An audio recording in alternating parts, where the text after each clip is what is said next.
ये बेसिक आपको यहाँ हम लोग बच्चों को एज ए प्रोटोटाइप है, जो बच्चों को हम लोग सिखाते हैं कि इसके जो डिफरेंट कंपोनेंट होते हैं। तो पहले ही है कि हम लोग एज ए थ्योरेटिकल नॉलेज में कि रोबोट का जो क्या है, क्यों ज़रूरत है, नीड क्या है, इंडस्ट्री में क्या नीड है। उसके बाद इसके जितने भी कंपोनेंट है इसके बारे में बताया जाता है। जितने भी कंपोनेंट है, सेंसर है, जो भी पार्ट इसमें लगता है उसके बारे में बताया जाता है डिफरेंट तरह के रोबोटिक्स में। उसके बाद हम लोग प्रैक्टिकल में जो हमारे पास प्रोटोटाइप है उसमें हम लोगों को बच्चों को यहाँ पे लाते हैं और उसके सारे पार्ट को फिर से वो असेंबल करके अपने से चला के देखते हैं। बदलते समय के अनुसार लोगों को टेक्नोलॉजी की जानकारी होना बहुत जरूरी है। बिहार के बच्चे दिन प्रतिदिन टेक्नोलॉजी एक्सपर्ट बनते जा रहे हैं। वहीं पूर्णिया का राजकीय पॉलिटेक्निक कॉलेज रोबोटिक सेंटर बन गया है। इस कॉलेज में अध्ययन कर रहे छात्र छात्राओं को आधुनिक तकनीक सहित रोबोट मेकिंग टिप्स के साथ विशेष जानकारी भी दी जा रही है। आईआईटी पटना से आए रोबोटिक एक्सपर्ट कुंदन कुमार कहते हैं कि इस कॉलेज के छात्र छात्राओं को रोबोट बनाने की हर तरह की जानकारी दी जाती है। साथ साथ रोबोट में लगने वाले सभी तरह के पार्ट्स और प्रयोग किए जाने वाले किट बोर्ड एवं अन्य कई चीजों की तकनीक जानकारी देकर छात्रों से रोबोट बनवाया जाता है। आने वाले भविष्य में छात्र आसानी से रोबोट बना सकेंगे और आधुनिक तकनीक को सीख सकेंगे। वहीं रोबोट को बनाने के लिए 4 मोटर, बैटरी और किट के अलावे बोर्ड और कई सॉफ्टवेयर इंस्टॉल कर रहे हैं। इन्हें ऑपरेट किया गया। हालांकि सभी पार्ट्स उपलब्ध होने के बाद इस रोबोट को बनाने में छात्र छात्राओं को महज 3 से 4 दिन लगते हैं। इसके बाद यह रोबोट तैयार हो जाता है। आप खुद रोबोटिक एक्सपर्ट कुंदन कुमार को सुनिए। भी जितना भी ये क्योंकि एज ए टेक्निकल इंस्टीट्यूशन है, यहाँ पे लेटेस्ट जो इंडस्ट्री है, इंडस्ट्री ओरिएंटेड यहाँ पे एजुकेशन दिया जाता है। और अभी के टाइम में जो इंडस्ट्रीज़ है उसमें डिमांड है रोबोटिक्स का। जितना भी ऑटोमोबाइल सेक्टर है या जो भी मैन्युफैक्चरिंग सेक्टर है वहाँ मैक्सिमम रोबोटिक्स से यूज होता है। तो हमारे बच्चे जब पास आउट होके जाएंगे तो उसको ये सारे स्किल आना चाहिए। इसी पर्पज़ से हमारे department of science technology and technical education and IIT Patna के मदद से रोबोटिक्स और भी बाकी सेंटर ऑफ एक्सीलेंस के तहत अलग अलग जगह पे अलग अलग एक्सीलेंस का प्रोग्राम चलाया जा रहा है। ये उसी का पार्ट है। तो रोबोटिक्स में हमारे कॉलेज में और एक आपका किशनगंज पॉलिटेक्निक, अररिया पॉलिटेक्निक और कटिहार पॉलिटेक्निक में ये as a centre of excellence में रोबोटिक्स का प्रोग्राम चल रहा है। कितने दिनों से चल रहा है सर? आप रोबोट के माध्यम से किन किन तरह का दिखाया जाता है रोबोटिक? ये बेसिक आपको यहाँ हम लोग बच्चों को एज ए प्रोटोटाइप है, जो बच्चों को हम लोग सिखाते हैं कि इसके जो डिफरेंट कंपोनेंट होते हैं। तो पहले ही है कि हम लोग एज ए थ्योरेटिकल नॉलेज में कि रोबोट का जो क्या है, क्यों ज़रूरत है, नीड क्या है, इंडस्ट्री में क्या नीड है।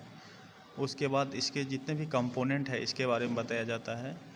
तो कंपोनेंट जितने भी कंपोनेंट है, सेंसर है, जो भी पार्ट इसमें लगता है उसके बारे में बताया जाता है डिफरेंट तरह के रोबोटिक्स में। उसके बाद हम लोग प्रैक्टिकल में जो हमारे पास प्रोटोटाइप है उसमें हम लोगों को बच्चों को यहाँ पे लाते हैं और उसके सारे पार्ट को फिर से वो असेंबल करके अपने से चला के देखते हैं। इसमें आपका जो एक है जो मेरे सामने है, ये आपका मल्टी फंक्शनल है। इसको हम लोग ग्रास कटर के रूप में यूज कर सकते हैं, इसको ऑब्स्टिकल अवॉइडर के रूप में ले सकते हैं, इसको मोबाइल रोबोट के रूप में ले सकते हैं। और एक बगल में जो है एक रोबोटिक आर्म है, या इसको मैनिपुलेटर बोलते हैं। जो ह्यूमन का आर्म होता है ना, सेम उसी तरह का होता है, उसको कहते हैं रोबोटिक्स में मैनिपुलेटर, जो किसी चीज़ को पिक एंड प्लेस कर सकता है, यहाँ से उठा करके कहीं और ले जा सकता है। अच्छा। तो मोबाइल रोबोट है। तो ये लगभग 6 से 7 हमारे पास किट है जिसके मदद से हम लोग बच्चों को सिखाते हैं और बच्चे खुद से इसको पूरे पार्ट को डिसेंबल करके फिर से असेंबल करते हैं और उस खुद से करके सीखते हैं। वहीं पूर्णिया राजकीय पॉलिटेक्निक कॉलेज के प्रभारी प्राचार्य डॉक्टर संजय कुमार कहते हैं कि पूर्णिया राजकीय पॉलिटेक्निक कॉलेज को रोबोटिक केंद्र बनाया गया है। इस रोबोटिक सेंटर पे कॉलेज के सभी अलग अलग फैकल्टी के छात्र छात्राओं को रोबोट बनाने की अलग अलग तकनीक आईआईटी पटना से आए एक्सपर्ट के द्वारा सिखाई जाती है। हालांकि उन्होंने कहा कि यहाँ के बच्चे भी रोबोटिक तकनीक सीखने में पूरी दिलचस्पी लेते नजर आ रहे हैं। आप प्रभारी प्राचार्य डॉक्टर संजय कुमार को भी सुनिए। ये रोबोटिक हब का सेंटर नहीं है, ये स्पोक सेंटर है रोबोटिक का, जो पिछले वर्ष जो है आईआईटी पटना की टीम के द्वारा इस्टेब्लिश किया गया था विभागीय सौजन्य से। तो बहुत ही अच्छा जो है ट्रेनिंग प्रोग्राम जो है यहाँ के फैकल्टीज़ को आईआईटी पटना की टीम के द्वारा प्रोवाइड की गई। और वो जितने भी हमारे 3 फैकल्टी वेल ट्रेंड हैं इस रोबोटिक्स में, जो यहाँ के बच्चों को रोबोटिक्स की तकनीक का ज्ञान देते हैं। और बच्चे हमारे प्रोफेसर से ज्ञान अर्जित करके और अपने ज्ञान का वर्धन करते हैं। और बच्चे भी असेंबल करते हैं, जो किट आईआईटी पटना की टीम के द्वारा प्रोवाइड की गई थी, उसी किट के द्वारा बच्चे असेंबल करते हैं ड्रोन को और रोबोटिक्स को। और रोबोटिक्स की ड्रोन भी हमारे यहाँ है। तो अभी फ़िलहाल आप रोबोटिक्स के विषय में पूछे तो इसलिए मैंने रोबोटिक्स के विषय में बताया।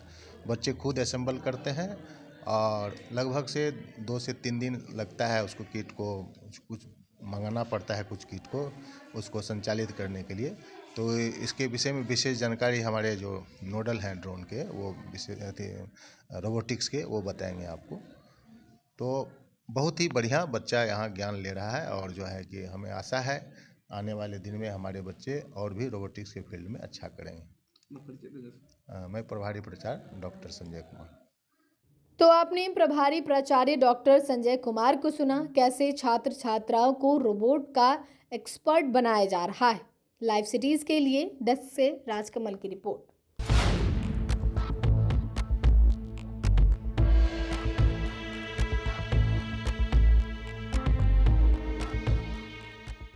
ये बेसिक आपको यहाँ हम लोग बच्चों को एज ए प्रोटोटाइप है, जो बच्चों को हम लोग सिखाते हैं कि इसके जो डिफरेंट कंपोनेंट होते हैं। तो पहले है कि हम लोग एज ए थ्योरेटिकल नॉलेज में कि रोबोट का जो क्या है, क्यों ज़रूरत है, नीड क्या है, इंडस्ट्री में क्या नीड है। उसके बाद इसके जितने भी कंपोनेंट है इसके बारे में बताया जाता है। जितने भी कंपोनेंट है, सेंसर है, जो भी पार्ट इसमें लगता है उसके बारे में बताया जाता है डिफरेंट तरह के रोबोटिक्स में। उसके बाद हम लोग प्रैक्टिकल में जो हमारे पास प्रोटोटाइप है उसमें हम लोगों को, बच्चों को यहाँ पे लाते हैं और उसके सारे पार्ट को फिर से वो असेंबल करके अपने से चला के देखते हैं।